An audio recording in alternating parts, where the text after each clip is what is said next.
करेंगे effects of global warming के effects के बारे में। पीछे पढ़ा था ना ग्लोबल वार्मिंग के बारे में। आज हम उसके इफ़ेक्ट्स के बारे में बात कर रहे हैं कि जब हमको पता है कि ग्लोबल वार्मिंग होती क्या है, कि ग्लोबल वार्मिंग में होता क्या है कि ये ट्रोपोस्फेयर है, ट्रोपोस्फेयर के ऊपर यहाँ पर ये सन है, ये क्या हो रहा है, यहाँ से हीट रेज आ रही हैं जो कि टकराने के बाद अर्थ की सतह टकराने के बाद ऊपर की तरफ जाती हैं, और यहाँ से एक और आ रही हैं जिन्हें हम कहते हैं इंफ्रारेड रेडिएशंस, जो कि ऊपर की तरफ एमिट हो रही हैं, ठीक है ना। और ये क्या होती हैं, ये विजिबल रेज हैं। इंफ्रारेड रेज जोन सी हैं, जब ये इंफ्रारेड रेज कार्बन डाइऑक्साइड की ज़्यादा मकदार, नॉर्मल से ज़्यादा मकदार में और जमा H2O के वेपर्स में बहुत ज़्यादा मकदार में इंफ्रारेड रेडिएशंस एब्जॉर्ब हो जाएं और ये हीट रेज कुछ ज़्यादा ही पैदा हो और ज़मीन से ज़्यादा मकदार में इमिट हों, हीट रेज की ज़्यादा immittance from the earth and infrared radiations की एब्जॉर्बेंस इन कार्बन डाइऑक्साइड गैस, ठीक है ना।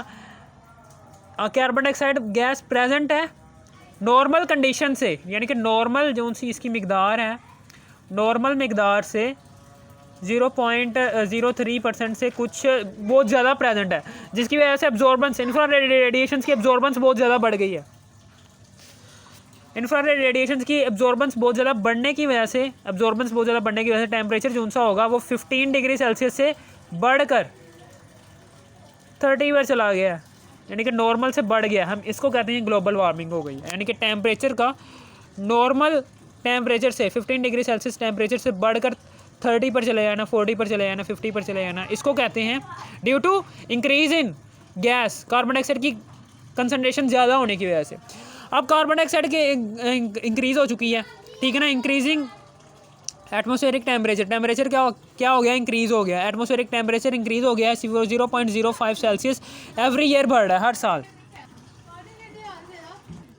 यहाँ पर क्या होगा, यहाँ पर एटमॉस्फेरिक टेम्परेचर जो सा है वो 0.05 डिग्री सेल्सियस हर साल बढ़ता जा रहा है, यानी कि टेम्परेचर हर साल इंक्रीज़ होता जा रहा है। 0.05 डिग्री सेल्सियस टेम्परेचर हर साल बढ़ता जा रहा है। अब मेजर चेंज आया है वेदर के अंदर, वेदर पैटर्न्स के अंदर, यानी कि टेम्परेचर जो सा हर साल 0.05 सेल्सियस बढ़ता जा रहा है। ज़ाहिर सी बात है जो सा मौसम होगा वो भी तब्दील होता रहेगा हर साल, ठीक है ना। एक्सट्रीम वेदर इवेंट्स, यानी कि वेदर इवेंट्स जो से एक्सट्रीम है, ऑकरिंग सीरियस, यानी कि बहुत ज़्यादा सैलाब आ रहे हैं, एक्सट्रीम वेदर इवेंट्स हो रहे हैं, यानी कि एक्सट्रीम वेदर इवेंट्स में सैलाब आ रहे हैं, ठीक है ना। ग्लोबल वार्मिंग, टेम्परेचर के इजाफे की वजह से, ठीक है ना, बीमारियां बहुत सी पैदा हो रही हैं। ग्लेशियर जो सा होता है वो भी मेल्ट हो रहा है और आइसबर्ग्स वो भी मेल्ट हो रहे हैं, सैलाब भी बढ़ रहे हैं, ठीक है ना।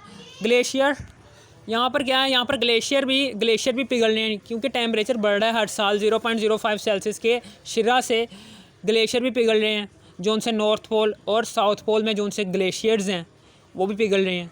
ग्लेशियर भी पिघल रहे हैं ना, नॉर्थ पोल और साउथ पोल में जो उनसे ग्लेशियर्स हैं वो भी पिघल रहे हैं।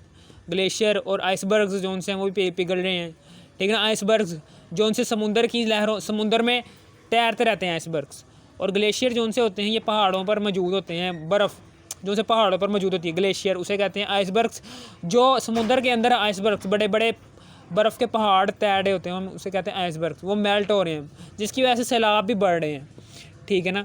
ये इसका तीसरा नुकसान हो गया। चौथा नुकसान ये है कि सी लेवल जो सा होगा वो हर साल राइज़ हो रहा है, ठीक है ना।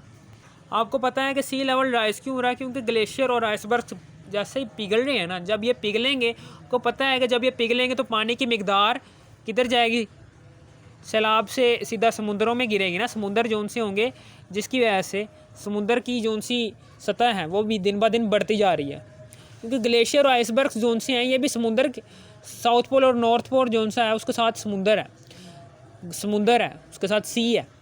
सी में ही ये ग्लेशियर और आइसबर्ग्स जो से हैं वो प्रेजेंट होते हैं। ग्लेशियर भी पिघल कर समुंदर में ही गिरते हैं, आइसबर्ग्स भी समुद्रों में ही तैर रहे होते हैं, बर्फ़ के पहाड़। जब ये पिघलेंगे टेम्परेचर के ज़्यादा होने की वजह से, तो जो सी लेवल है वो भी बढ़ जाएगा। जैसे सी लेवल बढ़ेगा तो जो से जिनकी ऐसे शहर के जो समुंदर के साहिल पर वाक़ हैं, तो वहाँ पर क्या होगा, वहाँ पर बड़ी बड़ी लहरें प्रोड्यूस होंगी। बड़ी बड़ी लहरें जो सी होंगी वो हैबिटेबल एरियाज़ को इफेक्ट करेंगी, वो बिल्डिंग्स को तबाह करेंगी, बिल्डिंग्स में जाके टकराएंगी, बिल्डिंग्स को तबाह करेंगी। और इस तरीके से वो जो सा लैंड है जहाँ पर हैबिटेबल एरिया है, जो उनसे आबादी रखता है वो वाला लैंड, वो भी डूब जाएगा, क्योंकि वहाँ पर सी लेवल बहुत ज़्यादा राइज हो गया ना, ठीक है ना, वो डूब जाएगा। अब उसके बाद आगे की बात करता हूँ कि इफ़ेक्ट्स ऑफ ग्लोबल वार्मिंग के इफेक्ट जो है मेल्टिंग ऑफ ग्लेशियर मेल्ट हो रहे हैं, आइसबर्ग्स मेल्ट हो रहे हैं, ये तो पता चल रहा है ना। राइजिंग ऑफ सी लेवल की राइजिंग हो रही है, ये भी पता चल गया आपको। Flooding of low lying coastal areas, यानी कि जो उनसे लो लाइंग कोस्टल एरियाज़ हैं, ऐसे एरियाज़ के जो समुंदर की सतह से नीचे हैं, ऐसे एरियाज़ जो समुंदर की सतह से नीचे हैं, समुंदर ये है, ठीक है ना, और उसकी सतह से नीचे वाक़ हैं ये एरियाज़, ठीक है ना। तो समुंदर क्या करेगा, इन एरियाज़ को अपने अंदर ले लेगा, ठीक है ना। तो वहाँ पर क्या आ रहा है, वहाँ पर सैलाब आ रहे हैं, फ्लूडिंग आ रहे हैं, ठीक है ना, सैलाब आ रहे हैं, क्योंकि वो समुंदर की सतह से नीचे हैं, वहाँ पर आसानी से सैलाब आ सकता है। सी डिफेंसेस ब्रांचड, यानी कि सी डिफेंसेस समुंदर की सतह जो उनसे डिफेंस करेगी, ब्रांचड, सी डिफेंसेस ब्रांचड, ठीक है ना। Previously populated areas no longer habited, जो उनसे पहले से आबादी रखने वाले एरियाज़, जो उनसे पहले से आबादी रखने वाले एरियाज़ हैं, वो यानी कि प्रीवियसली जो उनसे पहले से आबादी रखने वाले एरियाज़ हैं, वो अब हैबिटेड यानी कि रहने के काबिल नहीं रहेंगे।